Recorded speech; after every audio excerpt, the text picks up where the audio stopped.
નમસ્કાર, હું મનીષા ઢેસિયા, મારી યુટ્યુબ ચેનલ મોનીઝ મેગેઝિનમાં આપનું સ્વાગત છે. હિટલર અને ઈદી અમીનને પણ સારા કહી શકાય તેવા તાનાશાહ એટલે કિમ જોંગ ઉન.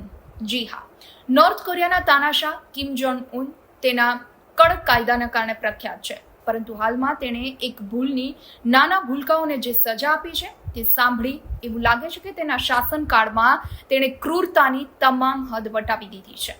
તો આજના આ વિડીયોમાં આપણે વાત કરીશું 30 જેટલા નાના ભૂલકાઓને કઈ ભૂલની શું સજા આપવામાં આવી, આ સાથે કિમ જોંગ ઉને તેના દેશવાસીઓ માટે કેટલા ક્રૂર કાયદાઓ રાખ્યા છે. તો નોર્થ કોરિયામાં કિમ જોંગ ઉનની તાનાશાહીનો વધુ એક કિસ્સો સામે આવ્યો છે.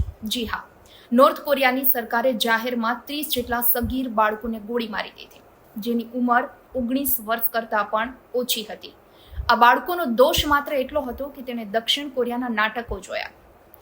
ઉત્તર કોરિયામાં દક્ષિણ કોરિયાના નાટકો, ડ્રામા અને ફિલ્મ જોવા પર પ્રતિબંધ છે.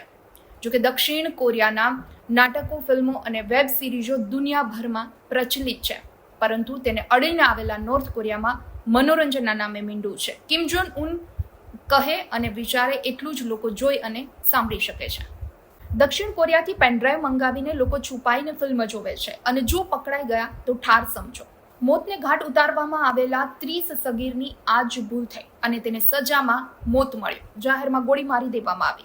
નોર્થ કોરિયા એકદમ પેક દેશ છે, તેની કોઈ જ વાત બહાર નથી આવતી, પરંતુ દુશ્મન દેશો કોઈને કોઈ રીતે અમુક માહિતી મેળવી લેતા હોય છે અને એટલા માટે જ આ ઘટનાના કોઈ જ વિડીયો કે ફોટો સામે નથી આવ્યા. બાળકો કોઈ સામાન્ય ભૂલ કરે તો તેને ગંભીરતાથી ન લેવી જોઈએ.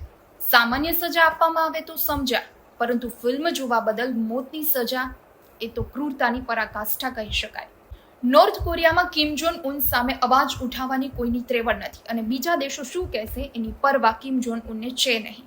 કિમ જોંગ ઉન આવા કાયદાઓ લાદીને પોતાની ધાક દેશવાસીઓ સામે બરકરાર રાખવા માંગે. આ સિવાય પણ નોર્થ કોરિયામાં તાનાશાહ કિમ જોંગ ઉનના કેટલાક વિચિત્ર કાયદાઓ છે. વાત કરીએ આવા કેટલાક કાયદાની, તો કિમ જોંગ ઉન સરકાર અમુક પ્રકારની ચોક્કસ હેરસ્ટાઇલ જાહેર કરે છે. હેર ટ્રેસર પણ આ સિવાયની કોઈ હેરસ્ટાઇલ કાપી આપતું નથી. અપરિણિત મહિલાઓને ફરજિયાત ટૂંકા વાળ રાખવાના, પરિણિત મહિલાઓ વાળ વધારી શકે છે. તો નોર્થ કોરિયામાં કોમ્પ્યુટર ખરીદવા પર પણ સરકારની મંજૂરી લેવી પડે છે. સરકારે 18 વેબસાઇટ નક્કી કરી છે, આ સિવાયની કોઈ વેબસાઇટ સર્ફ કરી શકાતી નથી. એટલે કપડાં પહેરવાથી લઈ હરવા ફરવા સુધીના અનેક કાયદાઓ છે અને આ તમામ કાયદાનું લોકોએ પાલન કરવું પડે છે. નોર્થ કોરિયાની આર્થિક સ્થિતિ બહુ ખરાબ છે. લોકોને ખાવાના પણ ફાફા પડે છે અને તાનાશાહ જાહો જલાલીની જિંદગી જીવે છે. ઘણા લોકો પોતાનો દેશ છોડી બીજા દેશમાં ભાગી જવાની ફિરાકમાં પણ હોય છે, પરંતુ જો પકડાઈ ગયા તો મોતની સજા.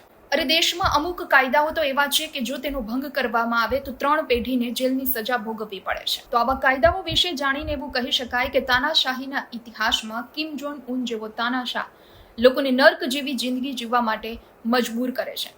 માનવ અધિકાર જેવું આ દેશમાં કંઈ છે જ નહીં. વિડીયો પસંદ આવ્યો હોય તો લાઇક એન્ડ શેર કરવાનું ભૂલશો નહીં અને મારી ચેનલને સબસ્ક્રાઇબ કરશો, જેથી નેક્સ્ટ વિડીયોમાં જલ્દી મળીએ.